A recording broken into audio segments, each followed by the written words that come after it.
Hello students, स्वागत है आप सभी का हमारे स्टडी परिवार कुमार केडी क्लासेस में। कल की केमिस्ट्री क्लास में हम लोगों ने एसिड बेस एंड सॉल्ट का पार्ट 1 पढ़ा, जिसमें मैंने आप लोगों को बताया कि वैद्युत अपघट्य पदार्थ क्या होते हैं। फिर मैंने आप लोगों को बताया वैद्युत वियोजन क्या होता है, और उसी वैद्युत वियोजन को हम लोग आयन के नाम से भी जानते हैं। इसके बाद मैंने स्वांटे-आर्हेनियस का सिद्धांत बताया था, वो आज एक बार फिर से हम लोग रिपीट करेंगे। देखिए, नंबर फर्स्ट में उन्होंने बताया था कि वैद्युत वियोजन की अभिक्रिया एक उत्क्रमणीय अभिक्रिया होती है। उत्क्रमणीय अभिक्रिया होती है और इसमें कुछ समय बाद रासायनिक साम्य आ जाता है। नंबर सेकंड में उन्होंने बताया था कि वैद्युत वियोजन की अभिक्रिया के पश्चात यह कोई भी वैद्युत अपघट्य पदार्थ दो तरह के आयनों में टूटता है। यह आपका वैद्युत अपघट्य पदार्थ आपने इसको तोड़ा तो A+ और B- में टूट जाएगा, पहला ये और दूसरा ये। फिर इसी में उन्होंने बताया था कि जब कोई वैद्युत अपघट्य पदार्थ दो तरह के आयनों में टूटता है तो जिस आयन में धनावेश युक्त परमाणु होते हैं वो आपका धनायन कहलाता है, और जिस आयन में ऋणावेश युक्त परमाणु होते हैं वो ऋणावेश कहलाता है।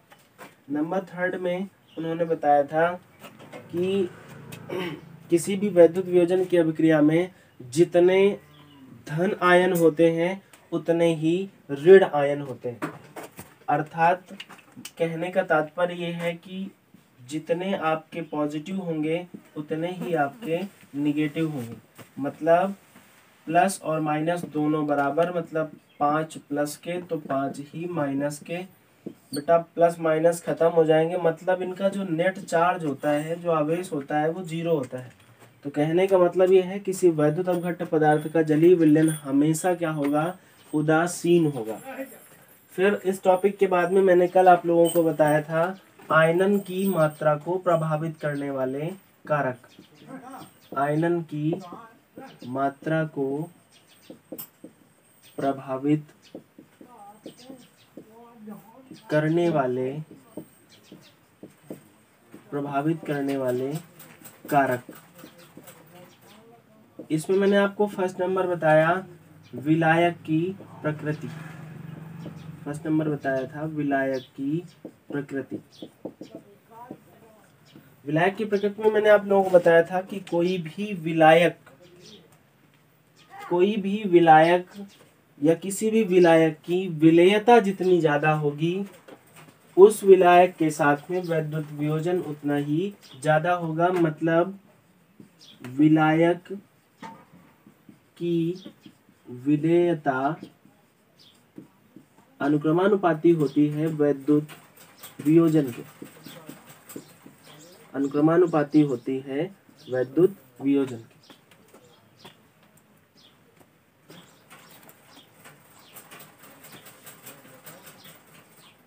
सब कट कर दो तो पसीना सीना देखा देख लियो तुम।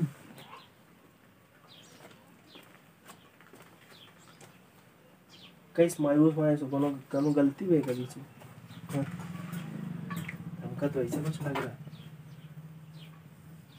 फिर मैंने नंबर सेकंड में आप लोगों को बताया था वैद्युत अपघट्य की प्रकृति।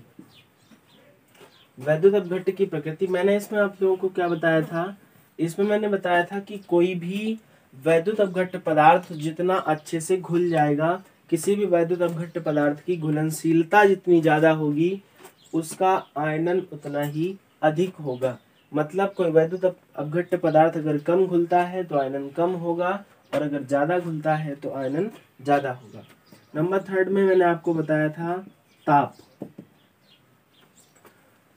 ताप किस तरह से प्रभावी हो सकता है इसके लिए देखेंगे। बेटा जब आप किसी सॉल्यूशन का टेम्परेचर इंक्रीज करेंगे, किसी सॉल्यूशन का ताप जब बढ़ाएंगे तो क्या होगा, जब किसी वैद्युत अपघट्य पदार्थ के जलीय विलयन का आप लोग ताप बढ़ाएंगे तो ये विलयन तनु हो जाता है, पतला हो जाता है।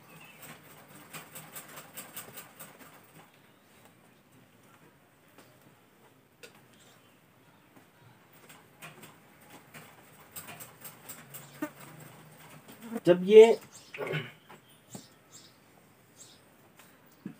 आपने इसका टेम्परेचर बढ़ाया, इसमें भरा विलयन पतला हो गया। जब इसमें भरा विलयन पतला हो गया, आप इसमें ज़्यादा वैद्युत अपघट्य पदार्थ घोलेंगे। जब ज़्यादा वैद्युत अपघट्य पदार्थ घोलेंगे तो इसका वियोजन भी ज़्यादा होगा, मतलब ताप अनुक्रमानुपाती होता है वियोजन के। मतलब ताप बढ़ाएंगे तो वियोजन भी बढ़ेगा और ताप घटेगा तो वियोजन भी घटेगा। नंबर 4 में बेटा आपका आता है सम आयन की उपस्थिति। सम आयन की उपस्थिति। सम आयन की उपस्थिति से क्या तात्पर्य है बेटा? सम आयन की उपस्थिति से तात्पर्य यह है कि आप जिस विलायक में कोई वैद्युत अपघट्य पदार्थ घोलने जा रहे हैं, यदि कोई ऐसा आयन जो आपके वैद्युत अपघट्य पदार्थ में और आपके विलायक दोनों में उपस्थित हुआ, मतलब ये है जैसे मान लीजिए इस बर्तन में आपका विलायक भरा हुआ है, अब आप इसी बर्तन में कोई वैद्युत अपघट्य पदार्थ डालने जा रहे हैं, तो बेटा अगर इसमें कोई आयन और इसमें कोई आयन ऐसे हुए जो एक दूसरे से समान है, तो बेटा जब समान होंगे तो घोलना मुश्किल हो जाएगा। आप इस विलायक में इस वैद्युत अपघट्य पदार्थ को अच्छे से घोल नहीं पाएंगे। जब आप इसमें अच्छे से नहीं घोल पाएंगे तो होगा क्या बेटा? इसका जो वैद्युत वियोजन की मात्रा होगी, जो आयरन की मात्रा होगी, वो घट जाएगी। तो सम आयन की उपस्थिति आपके वैद्युत वियोजन को किस प्रकार से प्रभावित करती है, तो इसमें हमें सिर्फ इतना बताना है कि जब किसी विलायक में या किसी वैद्युत वियोजन की अभिक्रिया के दौरान किसी विलायक में यदि सम आयन की उपस्थिति है, तो सम आयन की उपस्थिति के कारण वैद्युत वियोजन घट जाता है, आयनन की मात्रा कम हो जाती है। नंबर 5 में आपका आता है विलयन का सांद्रण। विलयन का सांद्रण। विलयन का सांद्रण, ये ताप वाला पूरा कॉन्सेप्ट इसमें रखेंगे। विलयन का सांद्रण से तात्पर्य यह है कि कोई भी विलयन अगर ज़्यादा सांद्र होगा तो उस विलयन के साथ में आप वैद्युत वियोजन की मात्रा को कम प्राप्त कर पाएंगे, और अगर विलयन आपका तन होगा तो उस विलयन के साथ में आप वैद्युत वियोजन या आयनन की मात्रा आप ज़्यादा प्राप्त कर पाएंगे। तो ये थे वो कारक जो आपकी आयनन की मात्रा को प्रभावित कर सकते हैं। नंबर 1 में विलायक की प्रकृति। विलायक की विलेयता जितनी अधिक होगी, वैद्युत वियोजन भी उतना अधिक होगा। नंबर 2 में वैद्युत अपघट्य की प्रकृति।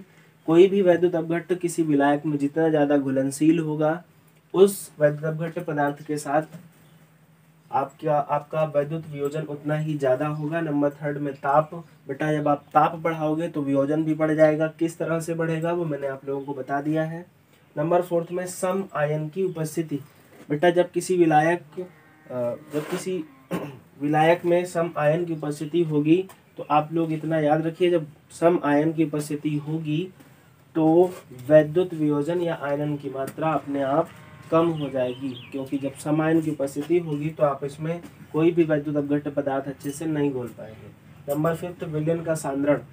बेटा कोई भी विलायक या कोई भी विलयन अगर ज़्यादा सांद्र है तो आप उसमें कोई वैद्युत अपघट्य पदार्थ आसानी से नहीं घोल पाएंगे, और जब आप वैद्युत अपघट्य पदार्थ ही नहीं घोल पाएंगे तो फिर वैद्युत वियोजन कहाँ से होगा।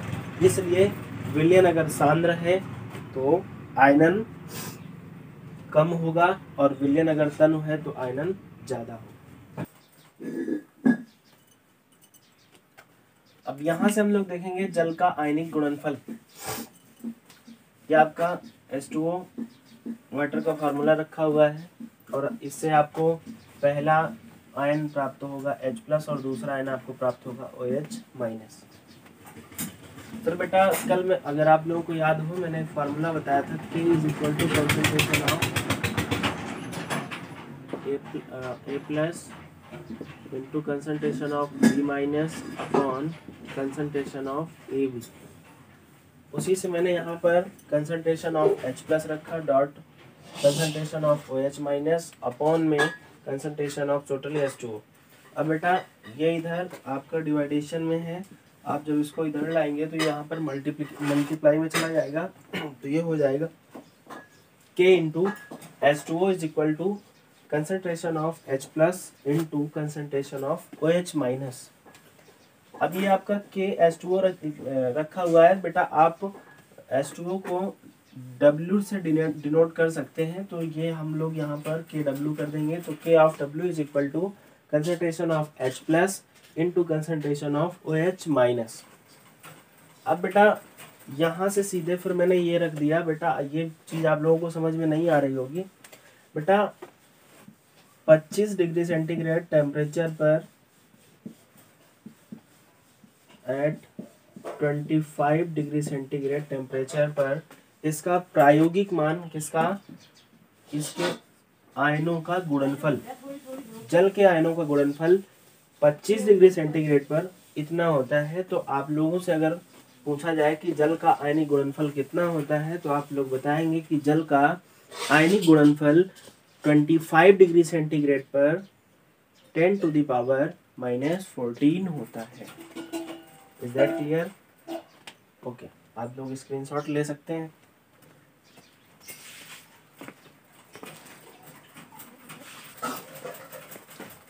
अब हम लोग पढ़ेंगे अम्ल तथा क्षार। सबसे पहले आपका अम्ल आता है बेटा। स्वांटे आर्हेनियस ने जो आयनिक सिद्धांत दिया, उस सिद्धांत के अनुसार अगर हम लोग अम्ल की परिभाषा दें तो कहेंगे कि ऐसे पदार्थ जो जल में घुलकर हाइड्रोजन के धन आयन देते हैं। हाइड्रोजन के धन आयन मतलब H+।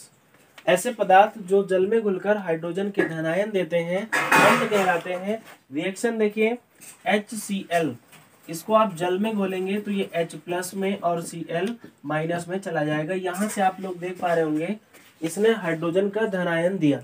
ठीक, आगे देखते हैं HNO3, इसको आप क्या करेंगे, जब आप इसको वाटर में डिसॉल्व करेंगे तो ये ब्रेक हो जाएगा H+ में एंड NO3 माइनस में।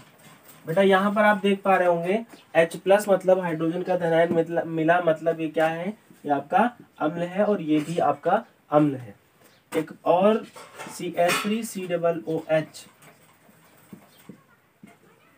जब आप इसको वाटर में डिसॉल्व करने के बाद में जब आप इसको ये ब्रेक होगा तो ये CH3COO माइनस प्लस H+ में ब्रेक हो जाएगा।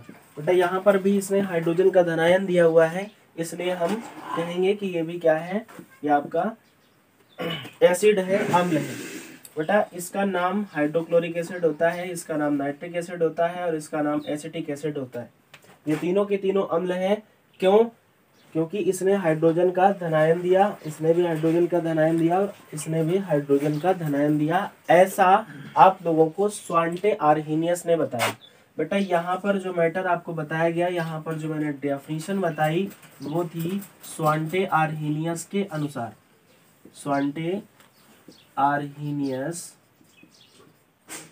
के अनुसार। ओके, क्लियर है? तो एसिड ऐसे पदार्थ जो जल में घुल करके हाइड्रोजन का धन आयन देते हैं अम्ल कहलाते हैं। ये आपकी रिएक्शंस रही। अब आगे चलिए बात कर लेते हैं बेस की, जिसको हिंदी में बोला जाता है क्षार। तो स्वांटे आर्हेनियस ने अम्ल के बारे में हाइड्रोजन का धन आयन बताया, तो अब ये क्षार के बारे में आप लोगों को बताएंगे। क्या बताएंगे? क्षार में इन्होंने बताया कि ऐसे पदार्थ या वो सभी पदार्थ क्षार होते हैं जो जल में घुलकर OH- आयन देते हैं। OH- आयन देने का मतलब ये है, चलिए पहले रिएक्शन देखते हैं फिर। OH- आयन मतलब ये, जैसे NaOH, तो बेटा ये आपका Na+ में चला जाएगा और आपका OH- में चला जाएगा। Na प्लस में गया, OH माइनस में गया, हमें यहाँ पर OH माइनस मिला।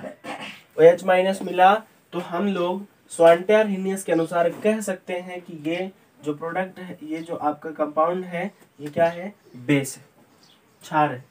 आगे देखिए MgOH का होल ट्वाइस।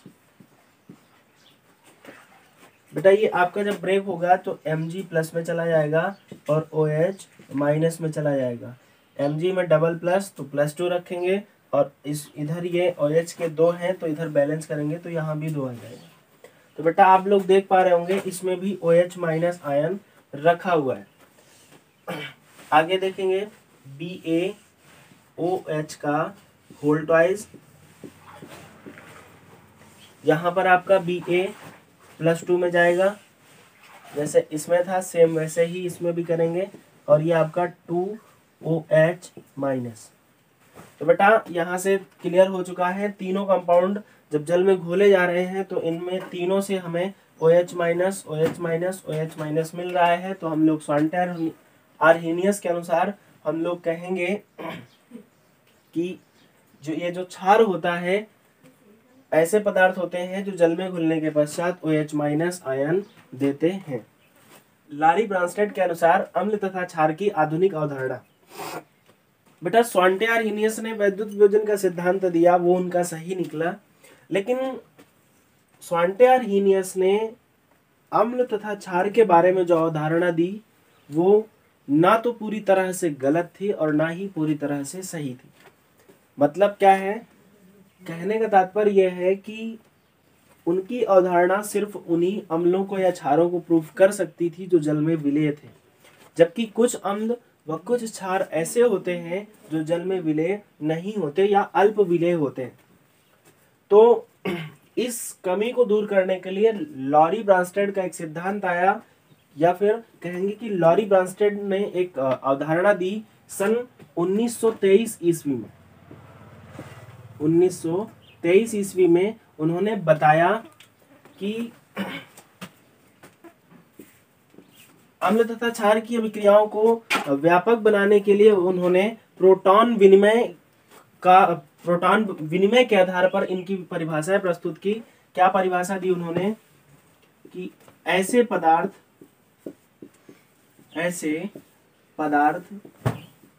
जो प्रोटॉन दे सकते हैं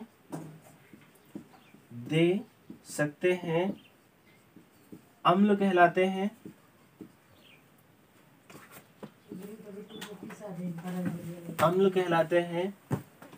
और ऐसे पदार्थ जो प्रोटॉन ले सकते हैं क्षार कहलाते हैं। क्या कहलाते हैं? क्षार कहलाते हैं। तो इस अवधारणा के अनुसार बताया गया कि ऐसे पदार्थ जो प्रोटॉन दे सकते हैं अम्ल कहलाते हैं और ऐसे पदार्थ जो प्रोटॉन ले सकते हैं क्षार कहलाते हैं। आपको जस्ट 2 मिनट पीछे जाना है। स्वांटे-आर्हेनियस ने बताया था कि ऐसे पदार्थ जो H+ आयन देते हैं अम्ल कहलाते हैं।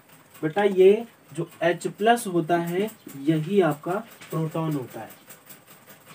तो इनकी अवधारणा और स्वांटे-आर्हेनियस की अवधारणा दोनों का कनेक्शन है। इन्होंने बताया कि H+ जो छोड़ देगा वो अम्ल होगा और उन्होंने बताया कि जो H+ निकालेगा।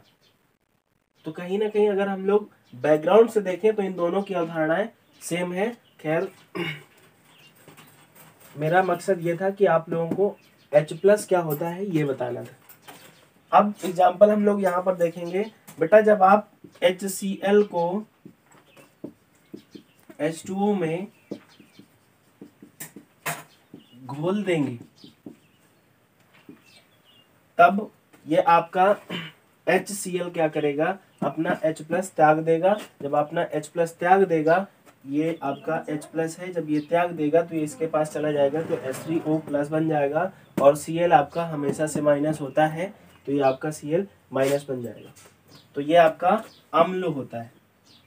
इसने H प्लस छोड़ दिया, और H प्लस जो छोड़ेगा मतलब जो प्रोटॉन देगा वो अम्ल कहलाएगा। तो यहाँ पर आपका HCl क्या है, ये आपका अम्ल है। दूसरे एग्जाम्पल में देखेंगे, दूसरे एग्जाम्पल में जब आप NH3 अमोनिया को H2O वाटर में डिसॉल्व करेंगे, जब आप इसको वाटर में डिसॉल्व करेंगे तो क्या होगा बेटा, ये H प्लस किसी से ले लेगा। किससे लेगा, इस वाटर से लेगा। तो बेटा अब यहाँ पर देखिए कि इससे H प्लस ले रहा है, तो हम लोग इसका मतलब ये नहीं सोचेंगे कि इसने H प्लस इसको दे दिया तो ये अम्ल हो गया ना। यहाँ हम लोग कॉन्सेप्ट बेस वाला पढ़ रहे हैं, इसने छोड़ा है ये नहीं देखेंगे, इसने लिया है, हमें इसको ऑब्जर्व करना है। तो बेटा NH3 आपका इससे एक H प्लस क्या करेगा, ले लेगा। तो इसमें अभी NH3 है, ये वाला भी ऐड हो जाएगा तो ये NH4 बन जाएगा, और प्लस इसका एक H चला गया तो OH माइनस बचा। बेटा इसको कंबाइन करके बोलोगे तो NH4 OH अमोनियम हाइड्रोक्साइड, और जिसके साथ में OH माइनस लग गया गुरु वो क्षार 100% होता है। तो ये थी आपकी लारी के अनुसार अम्ल तथा क्षार की आधुनिक अवधारणा, जिसमें मैंने आप लोगों को डेफिनेशन भी बताई, दोनों के एग्जाम्पल भी बताए। तो ये भी अपने आप में एक इम्पॉर्टेंट टॉपिक है।